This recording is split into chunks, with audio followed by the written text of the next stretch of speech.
Hello everyone, today I am giving you a brief introduction of inventory. Firstly we will discuss what is inventory. Basically inventory क्या होता है? Inventory का मतलब होता है to stock, किसी भी चीज़ का, किसी भी रॉ मटेरियल का, किसी भी गुड्स को स्टॉक करके रखना, उसको हम बोलते हैं इन्वेंट्री, राइट। जब भी हम कोई बिजनेस करते हैं तो इट इज़ वेरी इंपॉर्टेंट कि हमें अपने इन्वेंट्री को स्टॉक करना है, किस लेवल पे स्टॉक करना है, कितना स्टॉक करना है, कब हमें उसे ऑर्डर करना है, ये सारी चीज़ें हमारे बिजनेस के लिए बहुत इंपॉर्टेंट होती हैं। तो firstly we will discuss the meaning of inventory control. So here is a small introduction, that is the word inventory refers to any kind of resources that has economic value and is maintained to fulfill the present and the future need of an organization. यानी कि किसी भी organisation के present and future need को fulfil करने के लिए हम लोग क्या करते हैं, इन्वेंट्री को स्टॉक करके रखते हैं. According to Fred Hansmann, inventory is an idle resources of any kind provided such as resources has economic value. आपने जो भी इन्वेंट्री अपने पास स्टॉक करके रखी हुई है उसकी कोई इकोनॉमिक वैल्यू होती है, मीन्स उसकी कोई मॉनेटरी टर्म में वैल्यू होगी कि येस ये हमने इतने परसेंट या इतने यूनिट हमने क्या किया हुआ है, स्टॉक किया हुआ है.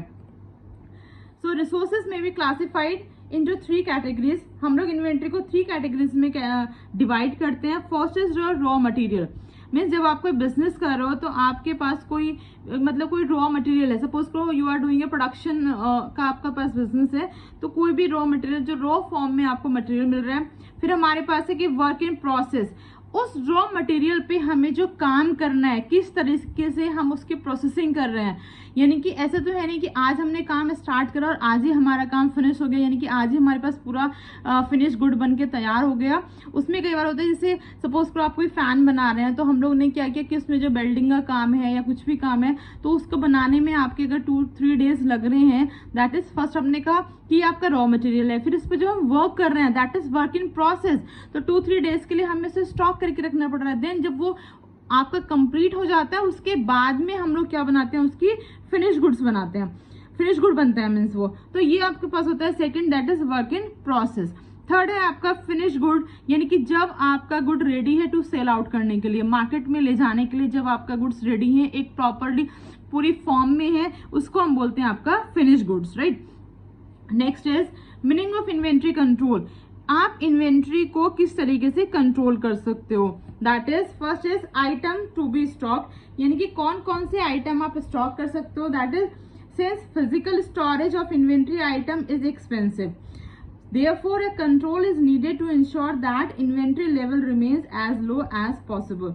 This implies that inventory level of existing items is kept as reasonable level.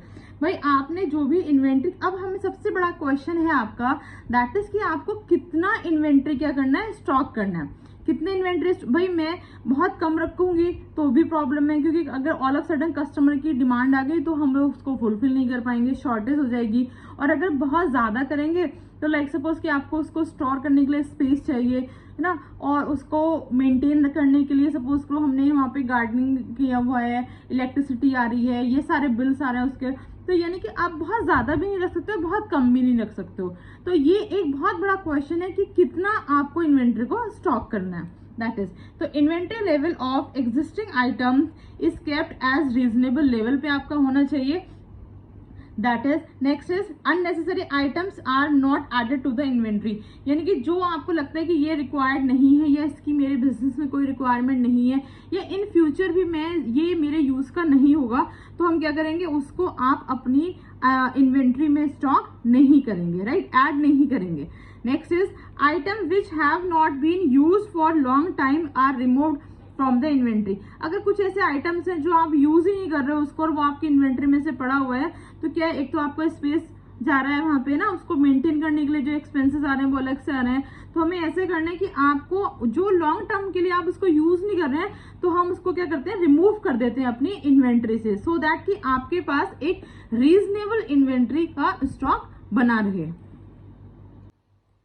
Next is time to replenish inventory, यानी कि आपको इन्वेंट्री के दोबारा से कब आपको किस लेवल पे आपको आके रीऑर्डर करना है, राइट. सपोज करो आपने कोई इन्वेंट्री का स्टॉक किया हुआ था, लेकिन उसका 50% स्टॉक ऑलरेडी खत्म हो चुका है ना, फिनिश हो गया, यूज कर लिया आपने, 50% बचा है, तो ऐसा कौन सा पॉइंट है जिस पर आप क्या करोगे, अपनी इन्वेंट्री को रीऑर्डर करेंगे, यानी कि टाइम टू रिप्लेनिश इन्वेंट्री। तो they are two different approaches हैं to check stock of inventory items, that is first is periodic review system. It means where orders are placed at fixed interval of time and the quantity ordered varies depending on inventory in hand and consumption level at time of review। that is आपने एक time period set किया हुआ है कि भाई हर month मुझे क्या करना है, ये ऑर्डर करना ही करना है ना। एक फिक्स इंटरवल है कि एवरी मंथ हम लोग क्या करेंगे, अपनी इन्वेंट्री को रीऑर्डर कर रहे हैं, अपनी इन्वेंट्री को रिप्लेनिश कर रहे हैं, उसको दोबारा से हम लोग क्या कर रहे हैं, ऑर्डर कर रहे हैं। तो ये तो है पीरियोडिक रिव्यू। सेकेंड है आपका fixed order quantity system, that is where stock level of inventory item is monitored regularly and when it drops to a specified level a replenishment order of for a fixed quantity is placed। यहाँ पर हमने क्या किया, suppose को मैंने कहा एक fix interval था कि एवरी मंथ आपको ऑर्डर करना ही करना है, और यहाँ पर है कि सपोज को 50-60% आपकी इन्वेंट्री यूज हो गई है, आफ्टर दैट आप क्या कर रहे हो, उसको रीऑर्डर कर रहे हो। तो there is a difference between two, that is यहाँ पीरियोडिक लेवल पे, that is at fix interval और टाइम पर हम लोग यहाँ पे कर रहे हैं, यानी कि एवरी मंथ, और यहाँ पर है कि जब उसकी कितने % क्वांटिटी हमारे पास अवेलेबल है उसको देखते हुए हम लोग क्या कर रहे हैं, इसको फिक्स्ड क्वांटिटी यानी कि स्पेसिफाइड लेवल पे हम उसे रीऑर्डर कर रहे हैं, रिप्लेनिशमेंट कर रहे हैं, ठीक है। तो ये आपका time to replenish inventory. Next है quantity of replenishment order.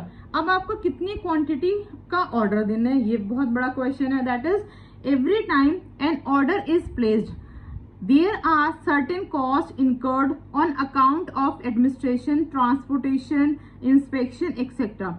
If large and frequent orders are placed it increase the average stock of inventory items. If small and frequent order are placed it increase the cost of ordering and delivery, but the average stock of inventory items become low.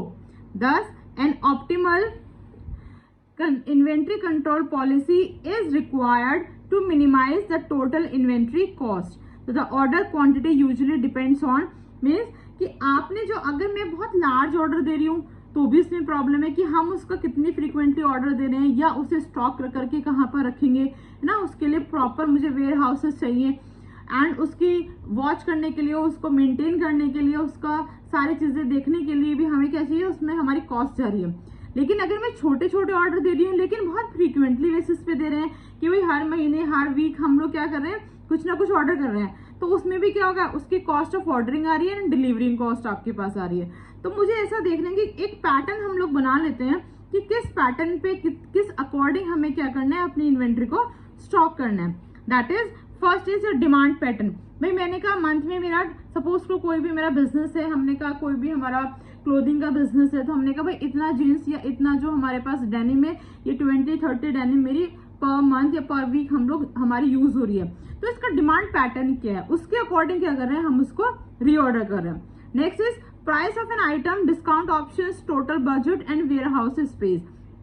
Item का price क्या है, अगर बहुत ज्यादा घटता है उसमें भी प्रॉब्लम, तो हम उस पर डिस्काउंट जब मिलेगा, जब सेल लगेगी तब हम उसको ऑर्डर करेंगे। डिस्काउंट्स ऑप्शंस क्या है, टोटल बजट क्या है आपका, एंड वेयर हाउस में स्पेस कितना, that is also required. Because अगर वेयर हाउस में आपके पास ज्यादा स्पेस नहीं है तो आप अपने स्टॉक को रखोगे कहाँ पर, ये भी बहुत बड़ा क्वेश्चन मार्क है। तो warehouse space is also very important part. Next is आपका लीड टाइम क्या है। लीड टाइम इज कि जब आपने ऑर्डर किया, सपोज को आज मैंने कुछ ऑर्डर किया है एंड आफ्टर 2 या 3 डेज बाद मुझे वो ऑर्डर क्या मिल रहा है, मैं रिसीव कर रही हूँ। जो वो 2-3 डेज जो है आपके, that is called your lead time. यानी कि ऑर्डर करने और ऑर्डर रिसीव करने के बीच का जो टाइम होता है उस टाइम को हम बोलते हैं lead time, right. Next is functional role of inventory. Inventory का फंक्शनल रोल क्या है आपका, since investment in inventory represent a substantial portion of total capital investment in any business, therefore questions like why invest funds in inventory। भाई inventory में मैं अपना fund क्यों use करूं, या क्यों अपना फंड हम इन्वेस्ट करें, that is also a big question. And what benefits can be derived by investing in inventory, अगर मैं अपनी इन्वेंट्री में पैसा इन्वेस्ट कर भी रही हूँ तो उसका मुझे बेनिफिट क्या होगा। These are two important questions कि हम पैसे फंड अपना पैसा क्यों इन्वेस्ट कर रहे हैं, और अगर इन्वेस्ट कर भी रहे हैं तो उसके बेनिफिट्स क्या है, मुझे क्या क्या बेनिफिट्स इन फ्यूचर मिलने वाले हैं, राइट। तो ये आपके पास कुछ इसके इन्वेंट्रीज है वो हम डिस्कस करते हैं, दैट इज ट्रांजिट इन्वेंट्री या you can call pipeline inventory. This is since replenishment of inventory may not be instantaneous, optimal inventory level is required to be maintained to satisfy the demand without delay. Thus, it is essential to keep extra or buffer stock of inventory items at various workplaces to meet the demand without delay while the supply is in transit. The amount of pipeline inventory depends on inventory supply time and the nature of demand. अभी क्या है ये आपका, that is कोई भी inventory जो है वो may not be instantaneous optimal, वो एकदम से यूज नहीं कर सकते, ऑल ऑफ सडन आप उसको यूज नहीं करेंगे। उसमें क्या है, it is required to maintain to satisfy the demand without delay. भाई आपके पास कोई इन्वेंट्री है, मार्केट से ऑल ऑफ सडन कोई डिमांड आई, आपके पास इन्वेंट्री थी, आपने क्या किया, उसको फुलफिल कर दिया, आपने वहां पर वो फॉरवर्ड कर दिया, आपने वो वहां पर दे दिया, तो उसमें क्या है आपका, thus it is essential to keep extra. तो ये क्या होता है आपका, यानी कि ये आपका इस तरीके से है कि आपने एक जो स्टॉक रखा हुआ था वो टाइम पे आपको यूज कर लिया है, right. And the amount of pipeline inventory depends on inventory supply time and the nature of demand. अब कोई पाइपलाइन मतलब जो आपका इन ट्रेवल में है, यानी कि आपने जो ऑर्डर दिया है, मैंने कहा आज हमने ऑर्डर किया है, आफ्टर 4 days आपको वो रिसीव होगा, तो वो क्या है आपका, पाइपलाइन में वो ऑर्डर है आपका। That is the pipeline inventory depends on inventory supply time कितना लगा उसमें, and the nature of demand क्या थी। भाई ऑल ऑफ सडन चाहिए मुझे अभी चाहिए कुछ ऑर्डर, कोई मेडिसिन है कुछ है, तो उस तरीके से हम देख सकते हैं कि उसकी अर्जेंसी क्या है, राइट। सेकेंड है आपका cycle inventory. It is inventory necessary to meet the average demand during the successive replenishment. The amount of such inventory depends upon the production lot size, economic order quantity, warehouse space available कितना है, replenishment lead time कितना है आपका, price quantity क्या है, discounts क्या है, schedules क्या है, inventory carrying cost कितनी है। Means it is the inventory necessary to meet the average demand। अब यहाँ देखिए आप, average demand during the successive replenishment। The amount of such inventory depends upon आपका प्रोडक्शन का लोड साइज क्या था, कितना प्रोडक्शन आप कर रहे हो, है ना, कितना वो साइकिल चल रही है आपकी, इकोनॉमिक ऑर्डर क्वांटिटी क्या है आपका, ईओक्यू मॉडल क्या है आपका, वेयर हाउस का स्पेस कितना अवेलेबल है आपका। ये सारी चीजों को देखते हुए इसको क्या बोलते हैं हम, साइकिल इन्वेंट्री। ये सारी चीजों को आप पॉइंट अपने उसमें रखोगे और उसके बाद हम साइकिल इन्वेंट्री को यूज करेंगे, right. Next is your buffer inventory, the specific level of additional stock of inventory that is maintained for production against unexpected demand and the lead time necessary for delivery of goods is called buffer stock. In general, both demand and lead time are random variables with known probability distribution. Thus, to avoid unpredictable shortage with a high cost, additional stock of inventory item is maintained in addition to the regular stock, and the level of buffer stock is determined by trade-off between production against demand and lead time and the desired level of investment in stock of inventory. Buffer stock को आप simple language में बोल सकते हैं safety stock also, यानी कि जब आपको लगता है कि ऑल ऑफ सडन को शॉर्टेज आने वाली है, ऑल ऑफ सडन को डिमांड आती है, तो हम लोग क्या करते हैं, कुछ एक एक्स्ट्रा स्टॉक बना के रखते हैं जिसको जब कोई अर्जेंसी के बेसिस पे हम क्या करते हैं, उसको यूज करते हैं, और इसको हम बोलते हैं बफर इन्वेंट्री, बफर स्टॉक, और you can say the safety stock also. Next is anticipation inventory. Since inventory level of items such as fashion items, agriculture products, children's toy, calendars, etc. depends on seasonal demand, therefore seasonal level of inventory of such items is built up in advance or are procured during the period of low demand to be used during the peak demand period, and if items are to be produced then to reduce the pressure of unexpected seasonal demand of the production of such items may be continued. Anticipation inventory. Since inventory level of items such as fashion items, agriculture products, children toy, calendar, etc. depend on seasonal demand. Therefore, seasonal level of inventory of such items is built up in advance or are procured during the period of low demand to be used during the peak demand period. If items are to be produced, then to reduce the pressure of unexpected seasonal demand, the production of such item may be continued during the low demand period. However, the level of additional stock of inventory items required to meet unexpected demand should be determined by balancing the holding or carrying and shortage cost of seasonal inventories. Or you can say anticipation inventory is the stock that is kept according to the expected consumer demand. It is quite similar to safety stock, but it differs in the sense that this stock is usually kept seasonally when the demand for product can vary greatly.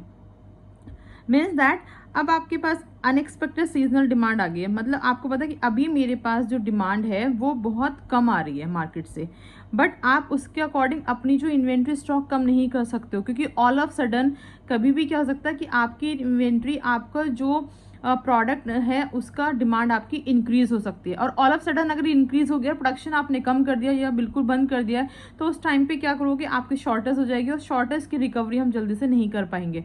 तो उस case में क्या कर सकते हो आप, anticipation inventory रखते हैं।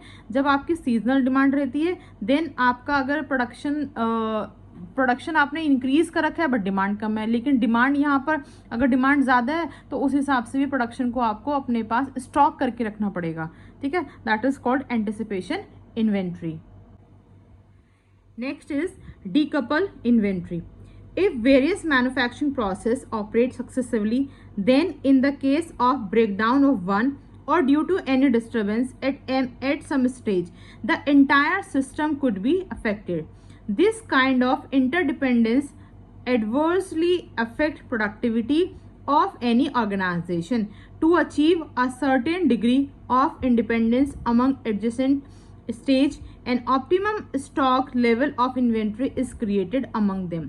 राइट इसमें क्या है कि आपके पास यानी कि ऑल ऑफ सडन आपकी मशीनरी का या कुछ भी ऐसे ब्रेकडाउन हो जाता है तो पूरा सिस्टम आपका अफेक्ट करेगा। तो उस केस में क्या है कि आप कुछ स्पेयर पार्ट्स वगैरह रखते हो अपने पास में, सो दैट कि कुछ भी अगर ब्रेकडाउन हुआ मशीनरी में या कुछ भी प्रोडक्शन प्रोसेस में, तो आप उसका यूज करके अपने क्या कर सकते हो, अपने प्रोसेसिंग को अफेक्ट नहीं होने देंगे और वो जो हमारा प्रोडक्शन प्रोसेस है वो कॉन्टिन्यूटी में आपका बना रहेगा। Next is decoupling inventory may be classified into 4 groups. आप 4 ग्रुप्स में से डिवाइड कर सकते हैं। First is raw material, second is work in process inventory, third is finish goods and inventory, and the fourth one is spare parts inventory. जैसे अभी हमने discuss किया है कि मशीनरी में कोई प्रॉब्लम हो सकती है, या आपके पास all of sudden raw material आपके पास कम है या पीछे से सप्लायर ने सप्लाई नहीं भेजी है, तभी भी आप क्या कर सकते हो, डीकपल इन्वेंट्री को यूज कर सकते हैं। या वर्किंग प्रोसेस इन्वेंट्री में कोई प्रोसेसिंग में कुछ प्रॉब्लम है तो भी ये हम थोड़ा सा स्टॉक अपने पास लेकर चलते हैं कि ऑल ऑफ सडन अगर कोई ब्रेकडाउन आ जाता है तो उस टाइम पे हम इस डीकपल इन्वेंट्री को यूज कर सकते हैं, right. Now the next topic is reason for carrying inventory. मतलब हम क्यों इन्वेंट्री को स्टॉक करके रख रहे हैं। ऐसे क्यों नहीं है कि हम मार्केट से सामान लिया और हमने सेल आउट कर दिया, है ना, कि क्या रीजन है क्यों हम अपनी इन्वेंट्री को कैरी कर रहे हैं। That is first is improve customer service, customer की सर्विस को इम्प्रूव करने के लिए, राइट। फर्स्ट इज सपोज करो आपके पास कोई कस्टमर आया, उसके पास कोई उसकी कुछ डिमांड है या कुछ भी वो परचेस करने के लिए आया और आपके पास वो चीज़ अवेलेबल नहीं है, कोई प्रोडक्ट अवेलेबल नहीं है, तो उस टाइम पे क्या होगा कि कस्टमर आपका, एक तो आप डर है कि कस्टमर आप लूज कर सकते हैं, आपकी अपनी गुडविल लूज हो सकती है, राइट। तो यहाँ पर क्या है कि आप कस्टमर की सर्विस को इम्प्रूव करने के लिए हम क्या कर सकते हैं, इन्वेंट्री को कैरी करते हैं। Second is reduce cost. अब आपके पास कॉस्ट को हम कैसे रिड्यूस कर सकते हैं, इसमें सपोज करो कि मार्केट से आपके पास कोई डिमांड आई है या आप कोई परचेजिंग के लिए कुछ भी आपके पास डिमांड आई है, आप अभी डिमांड है और अभी हम उसको मतलब सप्लायर को कॉल करके मंगा रहे हैं चीज़ें, तो इसमें क्या है कि आपकी कॉस्ट डेली बेसिस पे आपकी कॉस्ट क्या होगी, इंक्रीज हो जाएगी। और यहीं पर चीज़ें हम बल्क में अपने पास मंगाकर स्टॉक करके रख रहे हैं, तो उस बेसिस पे क्या आप अपनी कॉस्ट को रिड्यूस करो, ट्रांसपोर्टेशन कॉस्ट रिड्यूस हो रही है, सप्लायर की कॉस्ट रिड्यूस हो रही है उसमें आपकी, next is maintenance of operational capabilities, means that अगर डेली बेसिस पे जो ऑपरेशनल एक्टिविटीज होती हैं, हम डेली बेसिस पे आपकी ट्रांसपोर्टेशन में और आपका सप्लायर को कॉलिंग में एंड आपका प्रोडक्ट को डेली मंगवाने में ही टाइम अपना वेस्ट कर देंगे, तो उसमें क्या कि जो डे बाई डे के जो मेरे कैपेबिलिटीज जो ऑपरेशन है वो कहीं ना कहीं आपके अफेक्ट होंगे। Next is irregular supply and demand, that is कि आपकी ऑल ऑफ सडन कई बार होता है कि हमारे पास एकदम से बहुत सारी डिमांड आ गई है, तो उसके बेस लिए भी हमें रेडी रहना चाहिए कि अगर एकदम से ऑल ऑफ सडन आपके पास डिमांड आ गई है तो आपके पास इतना इन्वेंट्री, इतना स्टॉक होना चाहिए कि आप उसको सप्लाई कर पाएं। Next is quantity discount. Quantity discount कई देखिए, जब आप हमसे से कुछ बल्क में लेते हैं तो उस पर आपको डिस्काउंट मिलता है ना, और आप अगर कभी कहीं पर आप एक प्रोडक्ट का परचेस करें, यहीं पर आपने 10 या 20 प्रोडक्ट परचेस करें हैं तो आपको डिस्काउंट ऑफर मिल जाते हैं। तो क्वांटिटी डिस्काउंट के बेसिस पे हम क्या करते हैं, इन्वेंट्री को कैरी करके चलते हैं। Next is avoiding shortage. आप शॉर्टेज को भी अवॉइड कर सकते हैं, यानी कि कुछ भी शॉर्टेज है, आपके पास स्टॉक ऑलरेडी अवेलेबल है तो आप अपनी शॉर्टेज, जो भी शॉर्टेज है, जो भी कस्टमर को अगर टाइम पे आप डिलीवरी नहीं दे पा रहे हो, तो वो सारी चीज़ें भी हम यहाँ पर क्या कर सकते हैं, अवॉइड कर सकते हैं। तो ये एक ब्रीफ इंट्रोडक्शन था हमारा इन्वेंट्री को लेकर। नेक्स्ट अभी हम नेक्स्ट पार्ट में मैं डिस्कस करूंगी आपका, दैट इज जो इसका न्यूमेरिकल पार्ट है। Okay, thank you class, thank you for watching this video. If you like my video, please like, share and subscribe my channel KL Maths Classes. Thank you.